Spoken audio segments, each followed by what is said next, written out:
Assalamualaikum warahmatullahi wabarakatuh. Salam sejahtera, salam sehat untuk kita semua. Apa kabar teman-teman? Saya berharap dalam keadaan baik-baik saja, tetap semangat. Jai Isyes, Kapten tim nasional kita, tampil luar biasa dalam pertandingan lanjutan di Serie A.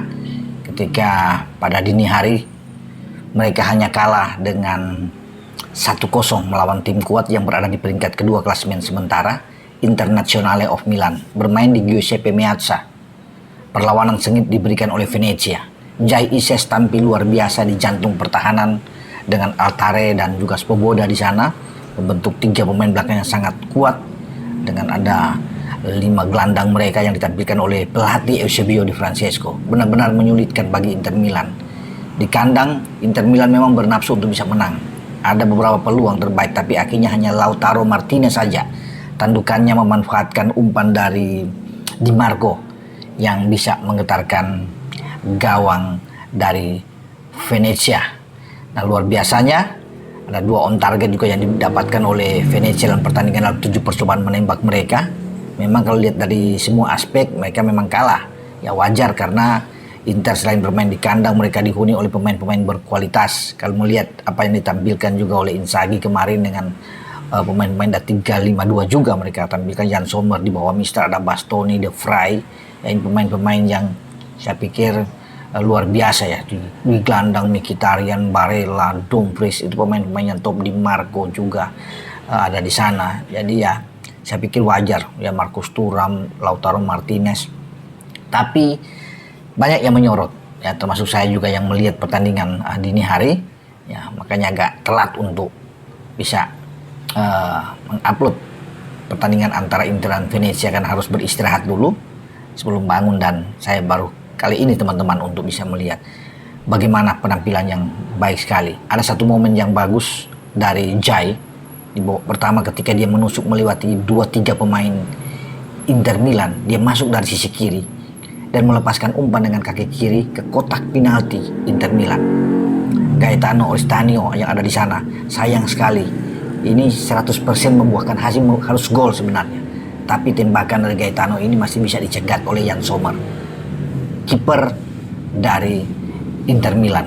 Ya, sayang kalau ini masuk, bukan tidak mungkin ada kejutan besar yang terjadi. Situasi akan berubah. Ya kalau sampai Venezia lebih bisa membuat gol ke gawang. Bahkan ada 2 kesempatan terbaik di on target kedua juga itu masih bisa dimentahkan oleh Sommer. Nah, menarik lagi bahwa pergerakan dari Jai Isyes ini di menit ke-42 itu adalah pergerakan terbaik yang memberikan peluang untuk on target pertama bagi Venezia dalam pertandingan melawan Inter. Sebelum itu tidak ada sama sekali on target ya, tembakan ke gawang Inter karena Inter lebih menguasai, tapi dengan upaya dari Jai, nah, dia memberikan umpan bahwa ada sontekan itu yang menjadikan ya on target ini sangat berarti buat Venezia. Sayang memang Jan Sommer dalam 2 on target bagi Venezia mematahkan semua itu dan ditampil sangat baik. Nah, di belakang Jai tidak tergantikan. Pelatih Di Francesco tidak mau untuk menggantikan posisi dari Jai Isyes, kecuali satu pemain ya, rekan dia Altare ditarik keluar dan Marin Sversko yang masuk ya untuk mengisi posisi 3 back di tengah. Setelah Lautaro Martinez membuat gol, sebenarnya bisa ada gol penyeimbang ya di sini. Di penghujung laga di 90+8 kalau nggak salah, itu ada sebuah scrimmage di depan gawang dan bola duel di sana masuk ke gawang Inter Milan yang dibuat oleh Sversko. Tapi wasit menganulir ini setelah melihat VAR. Kelihatan sekali katanya ada handsball di posisi Sversko sehingga dibatalin. Itu kalau masuk sudah di menit penghujung ya, di injury time, pasti akan draw dan Venezia bisa membawa 1 poin penting dari Meazza ya. Sayang sekali memang bahwa gol itu tidak disahkan dan VAR yang menganulir gol dari Venezia. Tapi apapun itu, terlepas dari hasil yang dimana mereka kalah dan menempatkan Venezia masih di posisi ke-18 di klasemen sementara Serie A ya, karena ada 8 poin yang mereka dapatkan. Tapi ada satu hal yang baik, bahwa Jai memperlihatkan kelas dia ya, berhadapan dengan pemain-pemain top di lini depan Inter Milan. Dia bermain oke sekali. Dalam mendukung serangan transisi permainan bagi Venezia juga dia tampil bagus. Artinya ini kabar baik bagi Sintayong, pelatih kepala Indonesia, bahwa dia siap ya secara fisik dan mental untuk bisa menjaga pertahanan kita di saat kita akan menjamu Jepang pada tanggal 15 November dan Arab Saudi pada tanggal 19 November, lanjutan grup C kualifikasi atau pra Piala Dunia. Jadi untuk zona Asia ini ya. Jadi Jai benar-benar sudah siap. Ada satu pertandingan lagi yang akan disisakan oleh Jai, yaitu melawan Parma sebelum dia menuju ke Indonesia. Parma itu tanggal 9 November yang akan datang, dan akan ada break internasional untuk FIFA Matchday, dan dia akan memperkuat tim nasional Indonesia. Nah, Jai mungkin akan tiba di antara paling lama tanggal 9, start tanggal 9, tanggal 11. Dia bisa mendarat dan mempersiapkan diri bersama dengan tim nasional Indonesia. Nah, bagi Inter Milan, ini juga modal bagus buat mereka, menempel ketat Napoli dengan berselisih 1 poin sekarang di belakang Napoli dari 11 pertandingan. Napoli 25, mereka 24 poin, Inter Milan, dan menjadi kemenangan ke-7 mereka setelah mengalahkan Venezia dengan 3 imbang dan 1 kali kalah. Ini juga bagus untuk mempersiapkan diri bagi Inter Milan menghadapi Arsenal dalam lanjutan Liga Champions. Pada Kamis nanti mereka akan bertarung dengan Arsenal di Meazza, dan saya pikir ini satu hal yang sangat baik tentunya untuk memotivasi Nerazzurri bisa bermain lebih bagus lagi di saat akan menjamu Arsenal. Sementara rekan Jai Isyas atau juga pemain tim nasional kita yang bermain di bek kiri, Calvin Verdong, juga memperlihatkan hasil yang baik. Masuk sebagai pemain inti, bermain 90 menit, dan bagaimana Nijmegen bisa mengalahkan Groningen dengan 6 gol ya, tanpa balas, clean sheet. Baik sekali ya bagi seorang Calvin Verdong, karena dia juga akan menjadi pemain inti di saat akan menghadapi Jepang dan Arab Saudi nantinya dalam pertandingan lanjutan. Dia pasti akan tetap coba digeser lagi ke posisi yang dia inginkan, yaitu posisi bek kiri.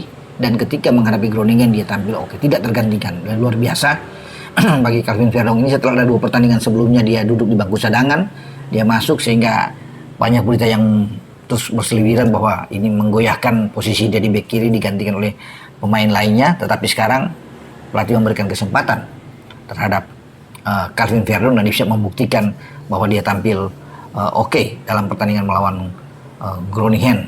Suatu hasil yang sangat bagus, dan ini juga kabar baik bagi STY bahwa pemain-pemain yang dia incar, pemain-pemain terbaik, semua dalam kondisi bugar, tampil bagus bersama dengan klub masing-masing, dan mereka juga sudah menyatakan bahwa mereka siap untuk membela Indonesia menghadapi pertandingan Jepang dan Arab Saudi.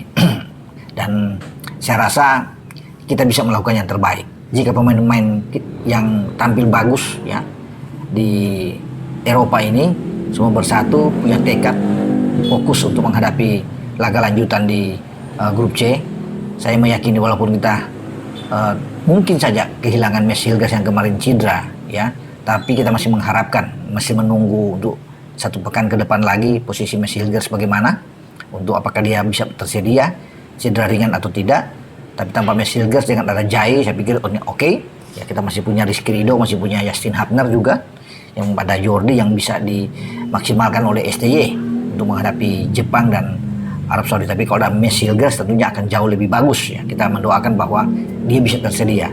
Jadi penentuannya teman-teman bagi Mads ini tinggal tunggu lawan Ajax. Jadi kalau lawan Ajax dalam lanjutan di Eredivisie nantinya di akhir pekan ini, ya, dia tidak ada, dia tidak dimainkan atau bahkan tidak ada di bangku cadangan, berarti peluang dia untuk bisa bermain melawan Indonesia itu tipis ya. Karena disitulah akan ditentukan. Kalau dia ada paling tidak di bangku cadangan, ini bisa buat Mads Hilgers ya, atau apalagi dia bermain. Kalau dia bermain sudah aman ya bagi kita bahwa dia akan siap untuk memperkuat tim nasional Indonesia. Jadi ukurannya akan menghadapi Ajax saja.